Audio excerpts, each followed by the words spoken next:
हाँ, तो उसके बाद हम देखते हैं आगे कि क्या हो गया। इंसिडेंट रे पहले बता दिया गया है, और ये क्या है, normal at the point of incidence.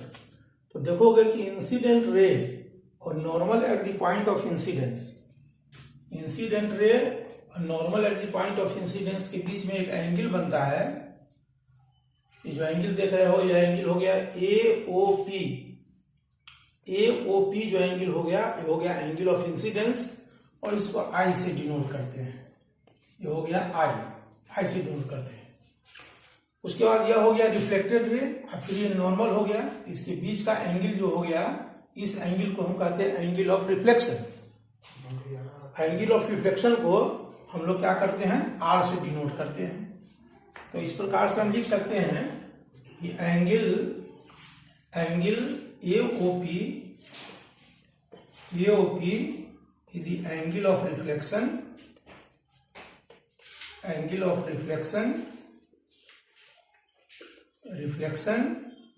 और एंगल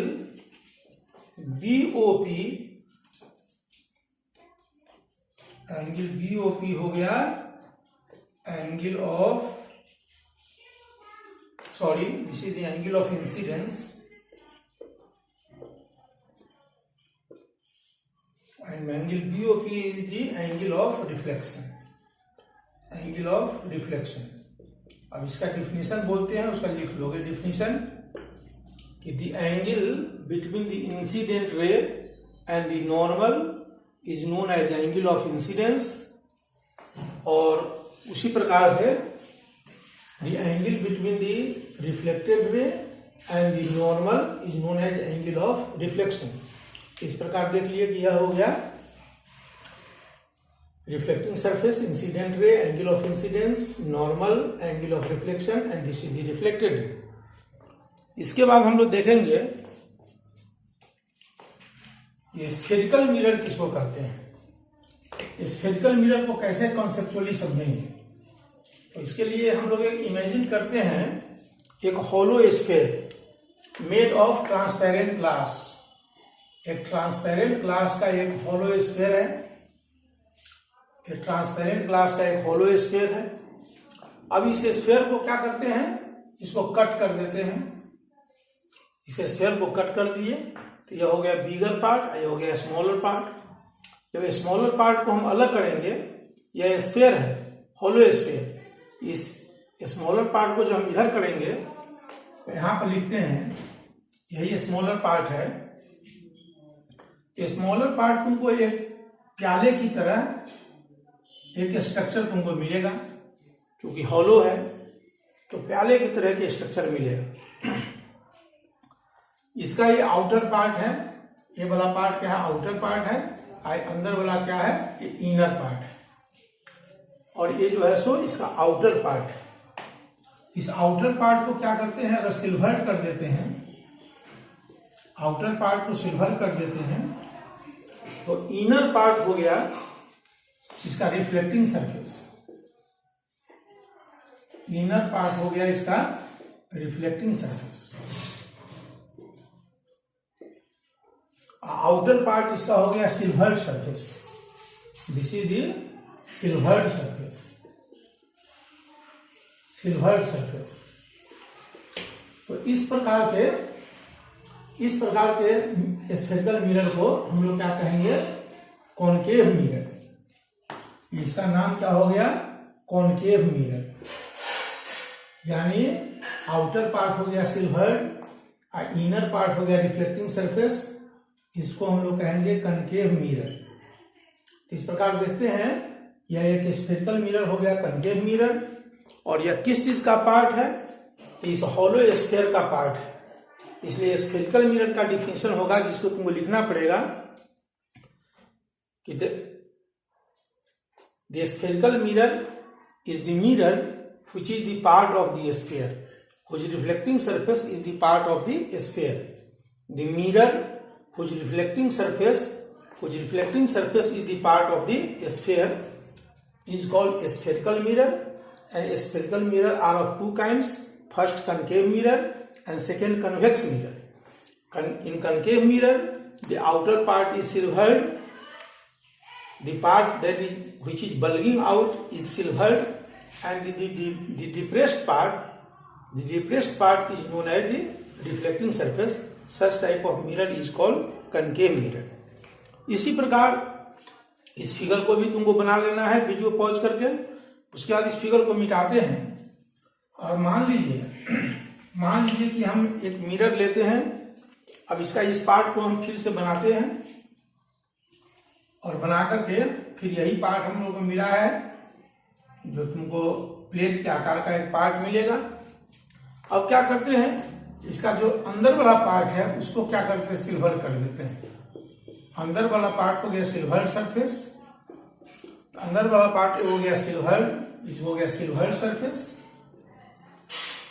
ये देते हैं सिल्वर सरफेस, सिल्वर सरफेस। और इसका जो आउटर पार्ट है यह पार्ट हो गया रिफ्लेक्टिंग सरफेस, हो गया रिफ्लेक्टिंग सरफेस। तो यहाँ बल्जिंग जो पार्ट है वो बाहर जो उभरा हुआ पार्ट है वो हो गया रिफ्लेक्टिंग सरफेस, और अंदर वाला पार्ट क्या हो गया सिल्वर, या ये क्या हो गया सिल्वर सरफेस। तो इस प्रकार से जो स्फेरिकल मिरर मिला, इस मिरर को हम लोग कहेंगे convex mirror. This is called convex mirror.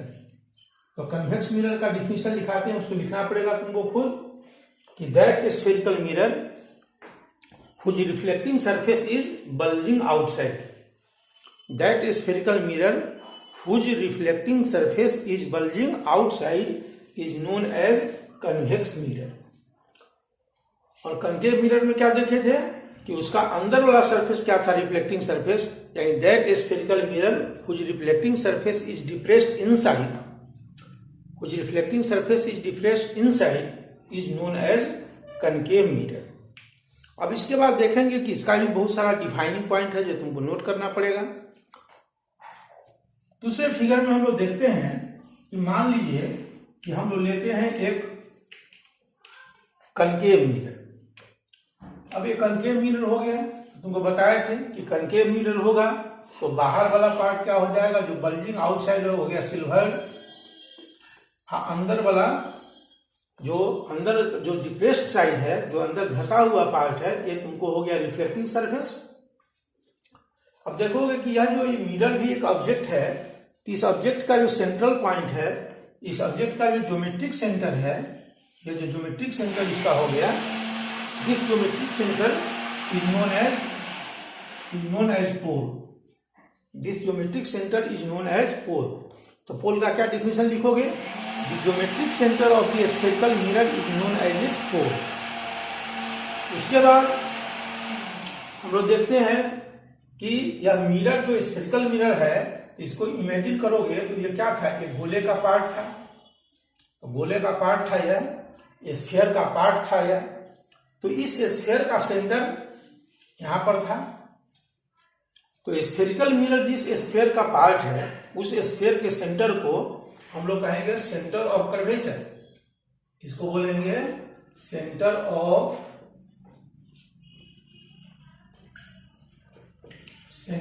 Curvature. इसका क्या डिफिनेशन होगा कि the centre of that sphere of which the spherical mirror is a part is known as its centre of curvature and it is denoted by letter C. It is denoted by letter C. अब next defining point देते हैं कि C, this is the centre of curvature and this is the pole, जिसको पहले हम लोग देख लिए हैं। तो सेंटर ऑफ कर्वेचर और पोल, ये दोनों से पास करता हुआ जो इमेजिनरी लाइन होता है, ये लाइन असल में इमेजिनरी लाइन है। हम एक लाइन इमेजिन करते हैं कि वह लाइन जो प्रिंसिपल एक्सिस कहलाएगा। यह लाइन क्या होता है, सेंटर ऑफ कर्वेचर और पोल से पास करता हुआ जो इमेजिनरी लाइन है, that imaginary line is known as principal axis. अब इसका डिफिनेशन लिख लोगे, इसको हम लोग कहते हैं प्रिंसिपल एक्सिस। प्रिंसिपल एक्सिस यह हो गया। The imaginary line passing through center of curvature and pole is known as the principal axis। सारे डिफिनेशन को सुन करके तुमको लिखना पड़ेगा। अब हम लोग देखते हैं कि जो सेंटर ऑफ कर्वेचर है C और P, यह जो है, यह जो CP है, this CP is known as radius of curvature. This is known as radius of curvature। What is the definition of radius of curvature? Radius of curvature is the line segment joining the center of curvature and the pole is known as radius of curvature and it is denoted by letter R। It is denoted by letter R। इसका देखते हैं कि हम mirror जो cut किए हैं, तो यहाँ से यह पार्ट जो है, यह जो है, यह मिरर का असल में डायमीटर हो गया। यह मिरर का जो बीम है, ऊपर वाला जो पार्ट है, उसका जो माउथ है, उस माउथ का जो डायमीटर हो गया, इस डायमीटर को हम मान लेते हैं AB। ये डायमीटर, इस डायमीटर AB को हम लोग कहेंगे AB is equal to aperture. इसको कहते हैं aperture of the spherical mirror। aperture of the spherical mirror। अब C हो गया सेंटर ऑफ कर्वेचर, E हो गया पोल, AB क्या हो गया, एपर्चर हो गया, C से P तक क्या हो गया, रेडियस ऑफ कर्वेचर हो गया। इसमें और आगे हम लोग देखते हैं, एक होता है उस मिरर का फोकस। अब फोकस क्या होता है कि इस फिगर को नोट कर लेना है, जितना सारा चीज डिफाइनिंग पॉइंट है उसको लिख लेना है वीडियो को पॉज करके, और उसके बाद देखेंगे हम लोग इस फिगर को मिटाते हैं। तो इस फिगर को मिटाने के बाद हम लोग देखेंगे कि एक मिरर बनाते हैं, कनकेव मिरर। फिर से मानते हैं कनकेव मिरर। अब कनकेव मिरर में फिर से उसका रिवीजन कर लो। जो ज्योमेट्रिक सेंटर है, ज्योमेट्रिक सेंटर हो गया पोल, इसको P से डिनोट करते हैं। स्फेरिकल मिरर जिस स्फेयर का पार्ट है, उस स्फेयर के सेंटर को कहते हैं, centre is called centre of curvature. The imaginary line, this imaginary line passing through centre of curvature and the pole is known as the principal axis. This is the principal axis. The line joining centre of curvature and the pole is known as radius of curvature. अब क्या करते हैं, principal axis के parallel यदि कोई light रे mirror पर incident करता है, प्रिंसिपल एक्सिस के पैरेलल यह लाइट रे मिरर पर इंसिडेंट किया, तो मिरर पर जब इंसिडेंट किया तो मान लेते हैं इसका नाम देते हैं AB। यह जो यहां से यह रे जो इंसिडेंट रे है वो रिफ्लेक्ट करेगा, और रिफ्लेक्ट करेगा तो रिफ्लेक्शन के बाद वो प्रिंसिपल एक्सिस के जिस पॉइंट को कट करता है, रिफ्लेक्शन के बाद वो प्रिंसिपल एक्सिस के जिस पॉइंट को कट करेगा, जिस पॉइंट को इंटरसेक्ट करता है, वह पॉइंट कहलाता है उसका फोकस। यह जो पॉइंट हो गया F, इसको F से डिनोट करते हैं। यह पॉइंट क्या हो गया, फोकस हो गया, फोकस। तो देखते हैं कि फोकस जो है वह रेडियस ऑफ कर्वेचर के ठीक लगभग मिड पॉइंट पर होता है, इसको हम लोग कहेंगे focus. What is the definition of the focus? The incident ray parallel to the principal axis, after reflection it intersects the principal axis at the point F. This point F is known as the focus। अब चलो F हो गया focus, तो F से लेकर के जो P है यह पोल, F से लेकर के P पोल के बीच का डिस्टेंस जो FP है, FP यह इसका होगा फोकल लेंथ, इसको कहते हैं फोकल लेंथ। इसको जनरली हम क्या करते हैं, स्मॉल f से डिनोट करते हैं। तो आज के क्लास में वो क्या क्या देखे कि रिफ्लेक्शंस क्या है, रिफ्लेक्शन कितने प्रकार का होता है, रेगुलर रिफ्लेक्शन, इरेगुलर रिफ्लेक्शन, उसको एग्जाम्पल के साथ याद रखना है। उसके बाद हम लोग देखे हैं कि इंसिडेंट रे क्या है, रिफ्लेक्टेड रे क्या है, एंगल ऑफ इंसिडेंस क्या है, एंगल ऑफ रिफ्लेक्शन क्या है, normal at the point of incidence क्या है, पॉइंट ऑफ इंसिडेंस क्या है। उसके बाद हम लोग देखें कि स्फेरिकल मिरर किसको कहते हैं, स्फेरिकल मिरर का डिफिनीशन, स्फेरिकल मिरर का कितना प्रकार है, तो कनकेव मिरर, कन्वेक्स मिरर, और कनकेव मिरर में रिफ्लेक्टिंग सरफेस डिप्रेस्ड इनसाइड, और कन्वेक्स मिरर में रिफ्लेक्टिंग सरफेस बल्जिंग आउटसाइड। और उसके बाद उसका बहुत सारा जो डिफाइनिंग पॉइंट है वो देख लिए, जैसे प्रिंसिपल एक्सिस क्या है, पोल क्या है, फोकल लेंथ क्या है, फोकस क्या है, सेंटर ऑफ कर्वेचर क्या है, रेडियस ऑफ कर्वेचर क्या है। इसके बाद इस वीडियो को हम समाप्त करते हैं। इतने बात को तुमको नोट करना है और वीडियो देखने के बाद कमेंट भी करना है। कमेंट करने पर पता चलेगा कि इस वीडियो में और क्या किया जा सकता है, क्या क्या सुधार किया जा सकता है। सब्सक्राइब कर लोगे, सब्सक्राइब करने से फायदा ये होगा कि नेक्स्ट वीडियो जैसे ही हम तुमको अपलोड करेंगे तो वो उसका इंफॉर्मेशन तुम्हारे पास पहुंच जाएगा।